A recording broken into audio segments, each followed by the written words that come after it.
Bonjour amis, je veux vous parler de la voiture BMW E46. Une voiture qui était autrefois considérée comme synonyme de luxe, par d'autres comme une voiture d'une catégorie supérieure à la moyenne, ne reflète plus aujourd'hui le statut de son propriétaire et, selon beaucoup, elle est plutôt un signe de mauvais goût. Mais abandonnons les stéréotypes et essayons d'évaluer la voiture avec sang-froid. Le fait est que quel que soit le type de carrosserie, la série 3 générations E46 est un modèle magnifique et surtout intemporel, et s'il est bien entretenu, ne perd pas son attrait avec l'âge.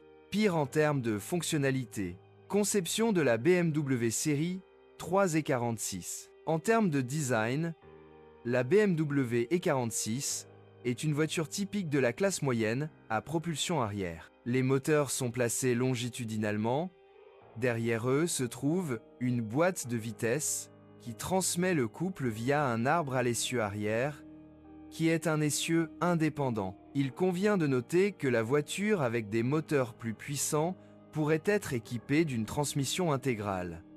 Il n'était pas présent dans la version 320D décrite ici. Le châssis est doté d'une suspension multibras, qui était probablement l'élément le plus apprécié de la série 3. Non seulement elle était agréable à conduire, mais elle offrait également un niveau de confort de voyage élevé.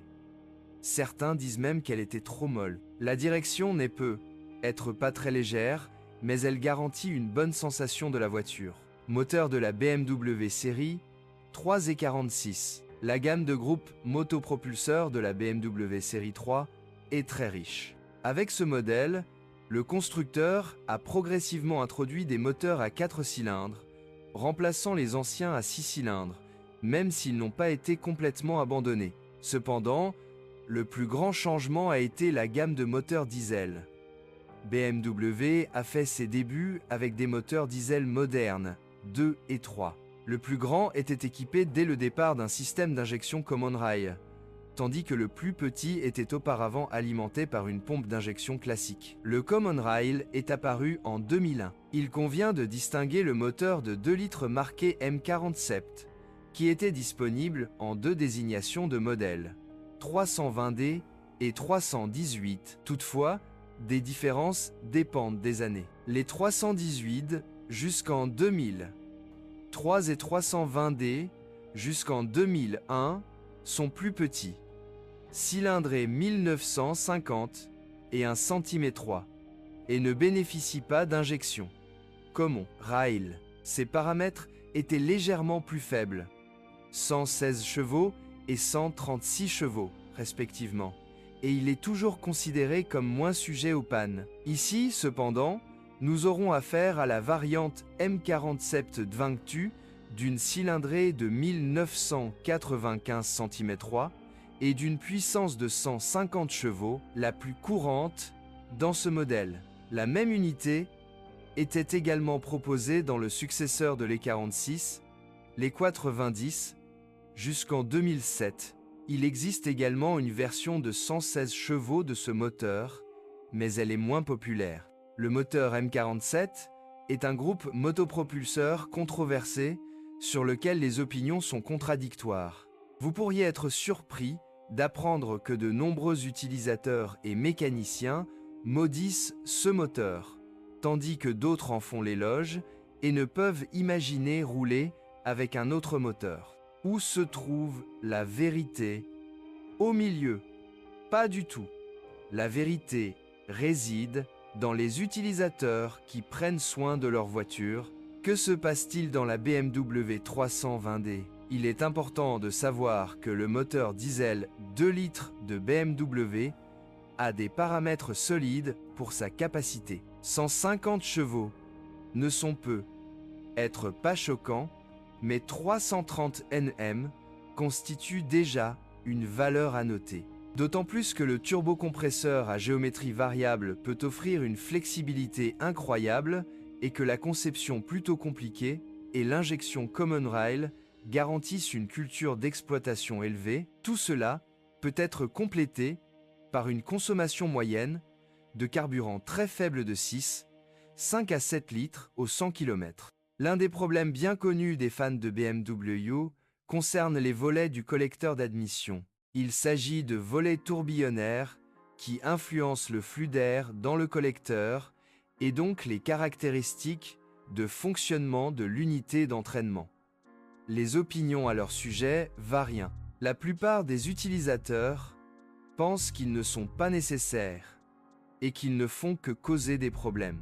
BMW n'a pas mis beaucoup d'efforts dans la sélection des matériaux à partir desquels sont fabriqués les volets et les axes sur lesquels ils se déplacent.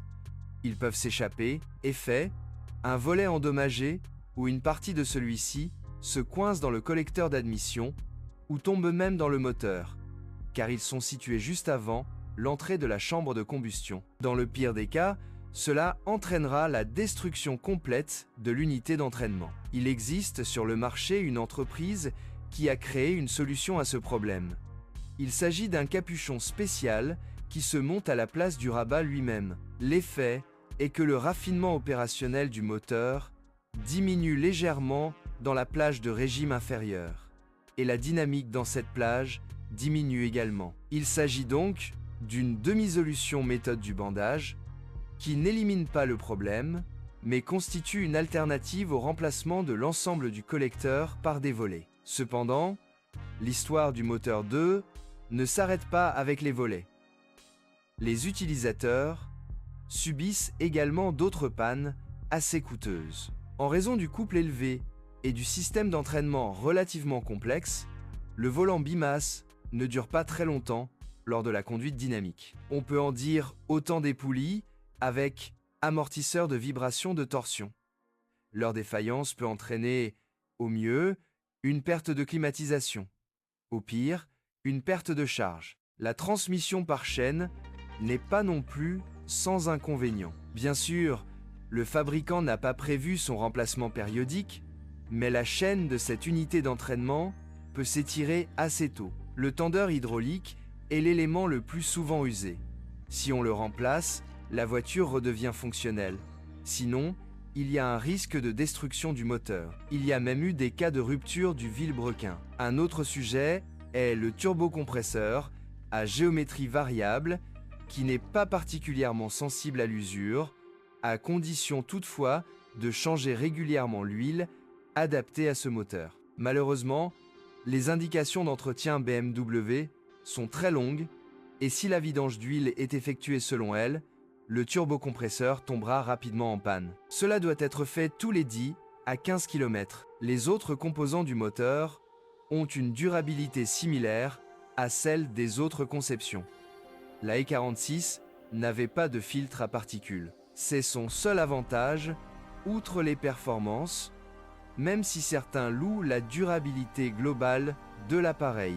En réalité, le moteur M47 n'est pas aussi mauvais qu'on le dit, mais il nécessite un bon entretien, avec des changements d'huile réguliers tous les 150 000 km et à chaque fois que la distribution est inspectée et que l'état des volets du collecteur d'admission est vérifié, cela ne posera aucun problème pendant de nombreuses années. Le moteur n'est pas la seule chose qui peut causer des problèmes à un utilisateur de BMW E46. L'un des problèmes les plus graves est la rupture des supports d'essieu moteur. Plus précisément, il s'agit du sol. Mais ce problème a été éliminé après le lifting. La BMW E46 dispose d'une très bonne suspension qui n'est malheureusement pas bon marché à utiliser. En plus des embouts de biellettes de direction, les axes de bras transversaux avant non remplaçables s'usent rapidement. Le remplacement des triangles eux-mêmes est coûteux si vous souhaitez utiliser des pièces provenant d'entreprises réputées, mais il existe déjà sur le marché des fabricants proposant des pièces de rechange avec des axes remplaçables.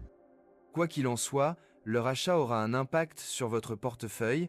Dans la suspension arrière, il convient de prêter attention au montage de l'essieu moteur et à son boîtier.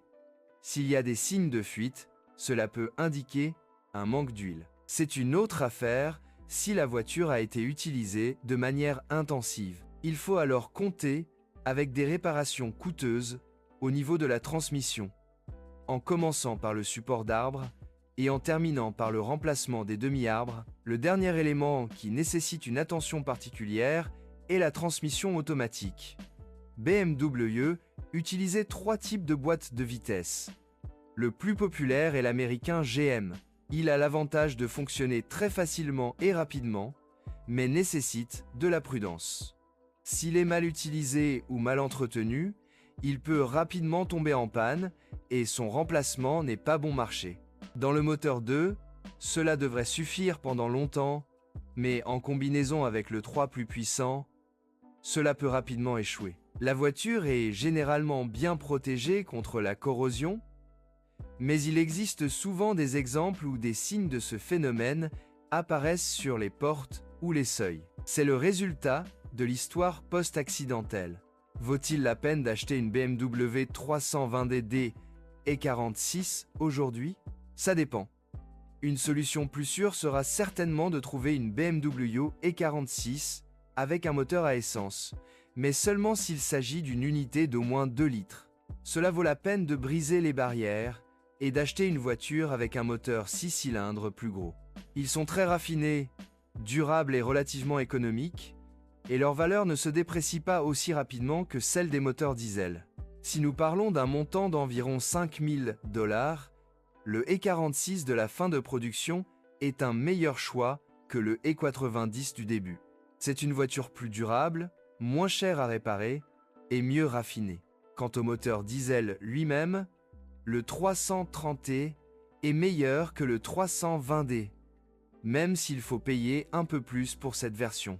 Merci de m'écouter, n'oubliez pas de vous abonner à la chaîne et de noter ma vidéo. Si vous connaissez des problèmes avec cette voiture que je n'ai pas mentionné, assurez-vous de les publier dans les commentaires.